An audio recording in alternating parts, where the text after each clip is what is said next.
30 मार्च 2026 को अमित शाह ने लोकसभा में कहा कि भारत नक्सलवाद से लगभग मुक्त हो चुका है। मान्यवर, आज बस्तर से नक्सलवाद लगभग समाप्त हो चुका है। पूरी कहानी बहुत छोटी टाइमलाइन में समझे तो 1967 में नक्सलबाड़ी से शुरुआत हुई, फिर ये एक हथियारबंद आंदोलन बना।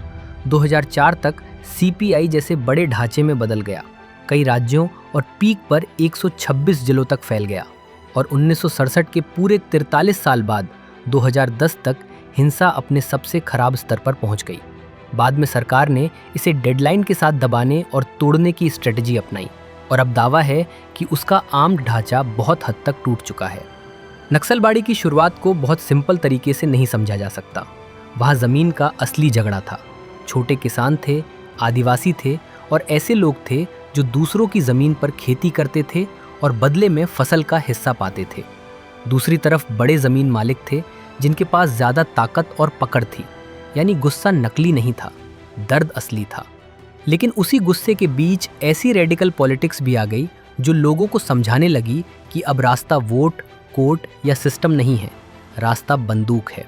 1967 में यही टकराव नक्सलबाड़ी अपरिंग में फटा और बाद में यही नक्सल आंदोलन की पहचान बन गया। फिर इस लोकल टकराव को एक बड़े पॉलिटिकल सिंबल की तरह उठाया गया। 5 जुलाई 1967 को चाइनीज़ कम्युनिस्ट पार्टी के पीपल्स डेली ने इसे स्प्रिंग थंडर ओवर इंडिया कहा। 1969 में सीपीआई-एमएल बनी जो आर्म्ड रेवोल्यूशन की लाइन पर खड़ी थी।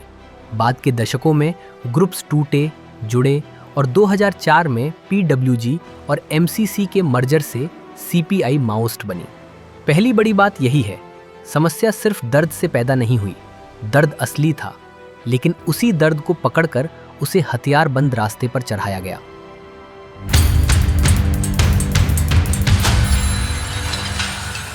अगर ये सिर्फ लोकल गुस्सा होता तो वहीं खत्म हो जाता, लेकिन ऐसा नहीं हुआ। क्यों? क्योंकि कोई भी आर्म्ड मूवमेंट सिर्फ गुस्से से नहीं चलता। उसके लिए लोग चाहिए, हथियार चाहिए, छिपने की जगह चाहिए, खाने पीने का इंतज़ाम चाहिए, पैसा चाहिए और सबसे बढ़कर डर चाहिए। ऐसा डर कि गांव का आदमी पहले बंदूक वालों का हिसाब रखे, सरकार का बाद में। यानी ये सिर्फ एक सोच नहीं रही, ये एक मशीन बन गई थी। कैडर थे, संगठन था, पैसा था, लोकल कंट्रोल था और ऊपर से कुछ जगह सपोर्ट की ऐसी लेयर्स भी थीं जिनसे ये सब सीधा सीधा अंडरग्राउंड न लगे। फिर इस मशीन ने अपने कंट्रोल को बचाया कैसे?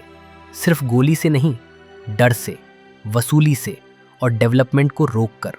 गृह मंत्रालय साफ कहता है कि Maoists roads, schools, bridges, health infrastructure और कम्युनिकेशन फैसिलिटीज़ को टारगेट करते थे, क्योंकि अगर डेवलपमेंट पहुंचता तो स्टेट की पकड़ भी बढ़ती और जब स्टेट की पकड़ बढ़ती तो उनका कंट्रोल कमज़ोर पड़ता। इसका मतलब सीधा है, अगर सड़क आ गई तो पुलिस भी आएगी, एम्बुलेंस भी आएगी, बाजार भी जुड़ेगा।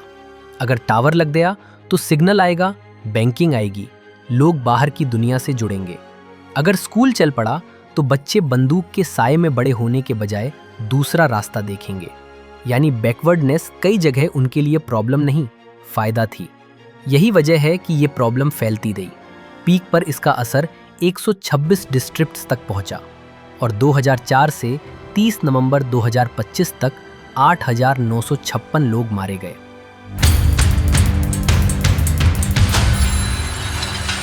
यहाँ एक सीधी बात दिखती है, सरकार को ये खतरा दिख रहा था। 2006 में मनमोहन सिंह ने इसे देश की बिगेस्ट इंटरनल सिक्योरिटी चैलेंज कहा। 2009 में ये भी माना गया कि इसे अंडर एस्टिमेट किया गया था, लेकिन 2010 तक हालात और बिगड़ गए। वायलेंस 1936 इंसिडेंट्स तक पहुंची, डेथ्स 1905 तक पहुंच गई। तो सवाल उठता है, अगर खतरा दिख रहा था तो वो टूटा क्यों नहीं? ये कहना कि किसी ने जानबूझकर देश को पीछे रखा, ये बिना प्रूफ के नहीं कहा जा सकता। लेकिन इतना ज़रूर कहा जा सकता है कि थ्रेट को पहचान लेने के बाद भी वैसी लगातार time bound all out push नहीं दिखी जो इतने बड़े नेटवर्क को तोड़ देती। रिकॉर्ड से कम इतना तो साफ दिखता ही है, यानी एक दौर ऐसा था जहां समस्या पहचानी गई लेकिन निर्णायक रूप से टूटी नहीं। अब कहानी उस मोड़ पर आती है जहां राज्य सिर्फ देख नहीं रहा था, तोड़ना भी शुरू कर रहा था। अमित शाह ने 30 मार्च 2026 को साफ कहा कि जो लोग हथियार छोड़कर वापस आना चाहते हैं उनसे बात होगी, लेकिन जो गोली चलाएंगे उन्हें गोली से जवाब मिलेगा। ये सिर्फ एक पॉलिटिकल लाइन नहीं थी, ये सिग्नल था कि अब अप्रोच सॉफ्ट, कंफ्यूज्ड या हाफ हार्टेड नहीं रहेगी। लेकिन सिर्फ बोल देने से कुछ नहीं होता। असल फर्क तब आता है जब उसके पीछे पूरा सिस्टम खड़ा हो।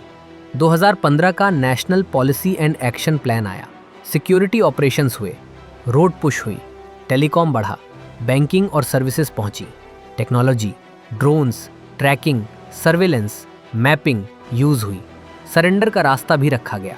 यानी ये सिर्फ जंगल ऑपरेशन नहीं था, ये स्टेट रिटर्न स्ट्रैटेजी थी। फिर इसका असर नंबर्स में दिखा। 2010 में 1936 इंसिडेंट्स थे, 2024 तक 374 रह गए। 2010 में 5 डेथ्स थीं, 2024 तक 150 रह गई। 126 डिस्ट्रिक्ट से संख्या घटकर अप्रैल 2024 तक 38 रह गई और अप्रैल 2025 तक 18 डिस्ट्रिक्ट्स रह गए। 31 मार्च 2026 के बाद अमित शाह ने दावा किया कि इंडिया अब इफेक्टिवली नक्सल फ्री स्टेज पर पहुंच चुका है। मान्यवर, आज बस्तर से नक्सलवाद लगभग समाप्त हो चुका है और कोर माओइस्ट स्ट्रक्चर लगभग डिसमेंटल्ड हो चुका है।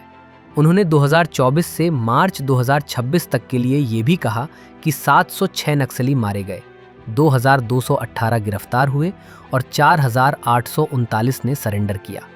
यानी प्रेशर सिर्फ मारो मारो वाला नहीं था। जो लौटना चाहता था उसके लिए रास्ता था, जो आर्म्ड रहा उसके लिए प्रेशर लगातार बढ़ाया गया। यहीं दोनों दौर का फर्क दिखता है। एक दौर में खतरा पहचाना गया लेकिन पीक तक पहुंच गया। दूसरे दौर में उसी खतरे पर लगातार प्रेशर, डेडलाइन, टेक्नोलॉजी, इंफ्रास्ट्रक्चर और पॉलिटिकल क्लैरिटी एक साथ लगाए गए। इसलिए अगर कोई कहता है कि फर्क विल पावर का था तो वो सिर्फ स्लोगन नहीं बोल रहा, वो रिजल्ट देखकर बोल रहा है।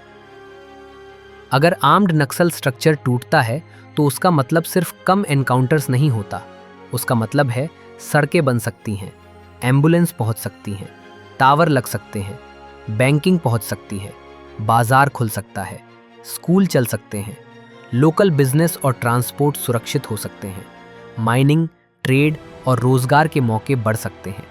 यानी जहां सालों तक डर खड़ा था वहां अब धीरे धीरे नॉर्मल लाइफ लौट सकती है। और यही किसी भी एंटी नक्सल कैंपेन का असली टेस्ट है। सिर्फ ये नहीं कि कितने मारे गए, बल्कि ये कि जिन इलाकों में लोग दबे हुए थे, क्या वहां अब सामान्य जिंदगी लौट रही है।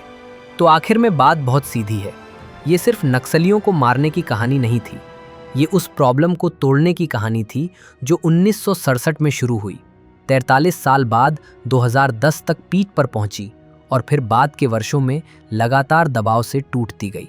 और ये भी साफ है कि इस टाइटल में हाउ अमित शाह फिनिश्ड नक्सलवाद सिर्फ इसलिए बैठता है क्योंकि लेटर फेज में पहली बार result, pressure, deadline, infrastructure push, tech backed operations और क्लियर पॉलिटिकल लाइन सब एक साथ दिखे।